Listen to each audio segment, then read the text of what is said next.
What's going on, you guys? Be sure to like the video, subscribe to the channel if you're new to the channel. Hit that bell icon so you can get all the latest of this daily content that's coming from Bushido Boxing TV. We're going to be over here for a little while until things get squared away in the main dojo. So this is the dojo we're going to be in for now. And yeah, man, Terence Crawford,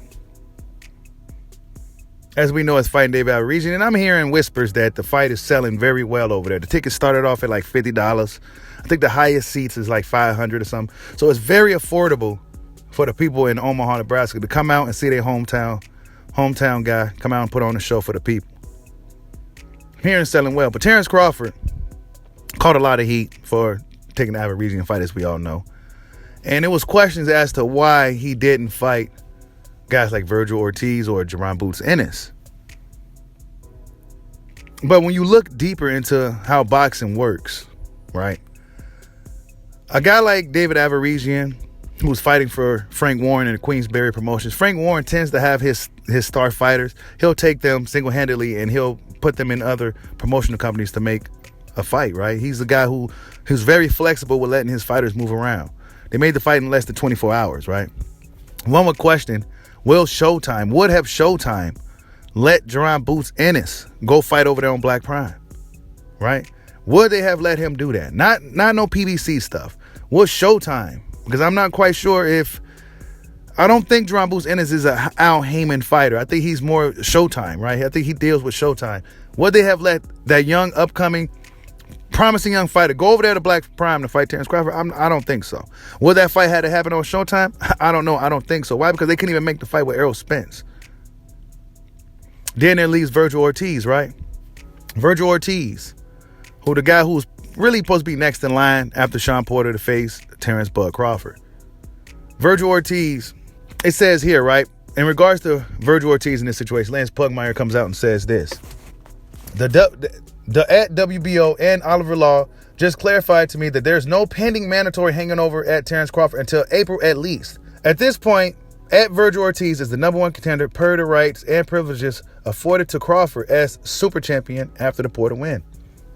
So Crawford is the super champion, as we know. Usually the super champion, for the guys that don't know, they're able to fight the champion of the WBO belt in the higher weight class because they super champion status. You got to defend your belt 5 times in order to become a super champion in the WBO.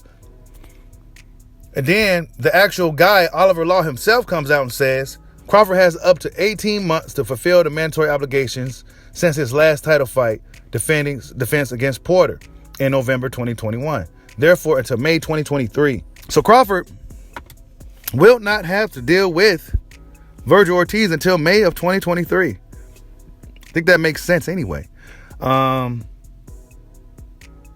Crawford should get the Spence fight relatively soon. It depends on how the Spence stuff plays out, right? We've seen what the video that leaked out with Spence earlier, and we talked about it on live stream. Be sure to check out that live stream. But if he's going to have to fight his mandatory by May 2023 anyway, that'd be perfect. Cinco de Mayo, it'll be perfect, right? Virgil should be ready by then anyway. But Terence Crawford, in the meantime, got to get past David Alvarez. Then we're going to see if we can get this fight with Errol Spence going. I'm not quite sure what's going to happen there. You know, honestly, you guys, I'm not quite sure if the Spence Crawford fight happens at all at this point after seeing what I saw earlier. I'm not quite sure it happens at all. But all this stuff, right? Like, well, Golden Boy and DAZN had to let Virgil go over there to Black Prime to fight Terence Crawford. Nah, I don't think so, bro. It would have been a long, drawn-out negotiation process. Crawford was looking to try to hurry to get a fight, short-notice fight. This literally, essentially, is a short-notice fight because it's happening early, December 10th, sometime early next month, within the first 2 weeks of December. So it's happening relatively soon. It's a short-notice fight. Will they had to put Virgil Ortiz in there on short notice to prepare for a Terence Crawford? I don't think so. I think it would be more practical for Golden Boy and everybody when that's stable, since they built up this young promising fighter, to give him ample amount of time and study and preparation to deal with a guy like Terence Crawford. And I think May would be the most ideal situation for Virgil Ortiz. You know, time is on his side. However, one thing I do question about all these younger guys that's kind of waiting for Crawford and Spence. Why are you guys waiting for Crawford and Spence when you guys should be mixing it up with each other? Like, subscribe, holla at your boy. Peace out.